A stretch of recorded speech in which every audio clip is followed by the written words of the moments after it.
Welcome to Top Speed. Today in our garage we have the Dodge SRT4 Caliber. It's the successor for the Dodge Neon Turbo. It comes with a 4-cylinder 16-valve turbocharged engine with a 6-speed Getrag transmission. The thing really pulls very hard. It doesn't look like much, but if you push the car for like 2-3 seconds, you're over 60 miles per hour without knowing what's happening to you. You have the great sound of the turbo running and the discharge. You really think you're in Fast and the Furious when you drive this car around. Let's see how it looks. The front is very bulgy and sporty. They added tons of things like air intake on the hood, very low and large front bumper with oversized fog lights. Our car is equipped with 19-inch wheels, aluminum looking, very good looking wheels. Too bad that they left that quite cheap antenna right there, but that's basic on the Caliber. Nothing much on the visor. They could have been painted same color of the car, but the black accent here goes all around the window, all the way to the back, and keep the profile low like you would expect in a Dodge Chrysler car. You have a body kit at the bottom of both doors, and at the end it finished with an extension wing that's quite large, but still stylish enough. The back bumper, of course, is really enveloping the car a lot. You have one exhaust pipe located on the right side, which is at least 6 or 7 inch diameter, really big, and of course the SRT4 badge in the back. The car is a really nice drive. You really have to be a passionate enthusiast to drive it though, because it's not the most comfortable car. The sitting position is a little bit special. You can only tilt the steering wheel up and down, but it doesn't go forward or backward, which end up having a driving position very close to the steering wheel in order to be able to play with the pedals very well. The only bad thing with the pedals themselves, they look very good. They are in aluminum, but heel and toe will be really hard to do. Like the way they are placed, you will have very hard time to do heel and toe, and God knows you would want to do that if you drive a sporty car like this. Overall, the car is pretty good. It costs $26,000, so you have a lot of power for the price. Let's see what the car can do on a 0 to 60, which is quite impressive. We'll try to go for a standstill so you have a better idea about how the car can push. A lot of tire squeaking. There we go. 40, 60, 80 miles per hour in third gear. We're gonna leave it there before we get into trouble. As you can see, the car can really push really hard.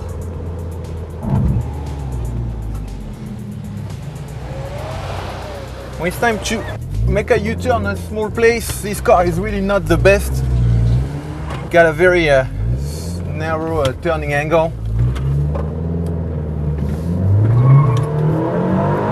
A lot of torque steer. It's not always easy to keep the car on the road, and when you start to make torque steer like this, you're really afraid.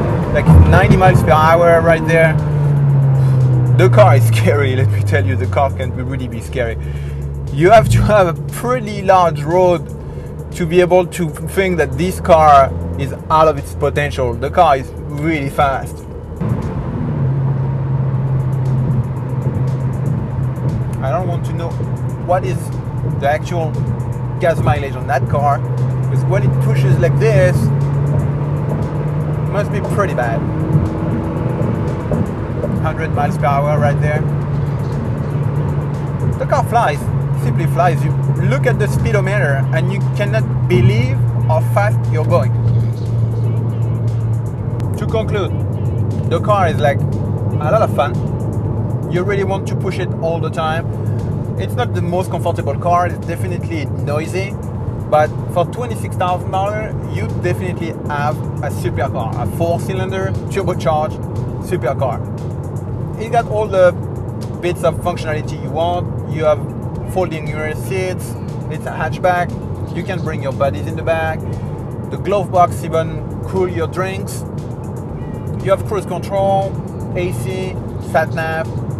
It's everything that a supercar for $26,000 could offer. So I think it's a good buy. Just go and test drive it.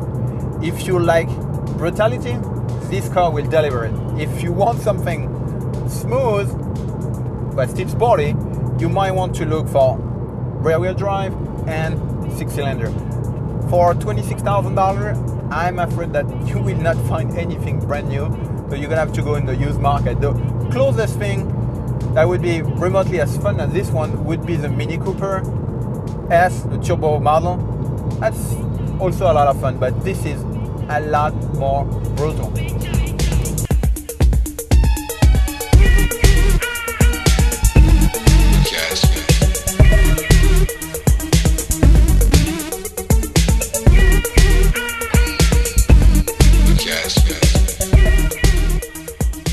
We're inside the Dodge Caliber SRT4, and this is one of the most sportier versions of the Caliber. Inside, overall, it looks like the standard Caliber, but it's got a couple extra features to it.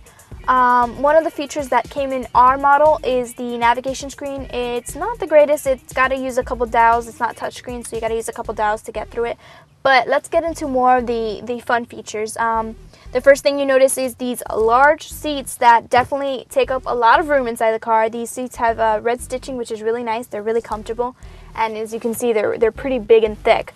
The red stitching is also carried on through the steering wheel and the transmission shifter. The transmission shifter itself is a nice size. It's got a silver handle on top. It fits well inside the hand. The steering wheel is also the basic Dodge steering wheel. It's got the two buttons on the back that are used for the audio system. The instrument cluster has 3 dials. They have a white background, which is what you usually see on sports cars. On one of the instrument dials, they have a little LCD screen that displays pretty much anything that you would want if you're a sports car drifter and driver. It's got the miles per gallon, the 0 to 60. It's got a lot of fun features. And next to that, of course, the most favorite is the boost gauge, and that's fun to watch and fun to play with. Overall, it's got a lot of the same things as the Caliber, and it's got extra features which make it more sportier and keep it in that rugged, aggressive style. The overall feeling of the drive is aggressive and violent.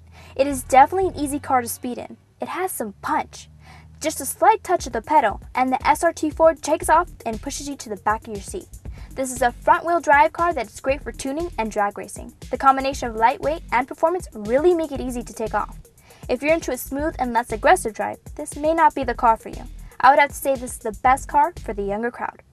Well, that's all we have for today on the 2008 Dodge Caliber SRT4. Tune in next time for our next test drive.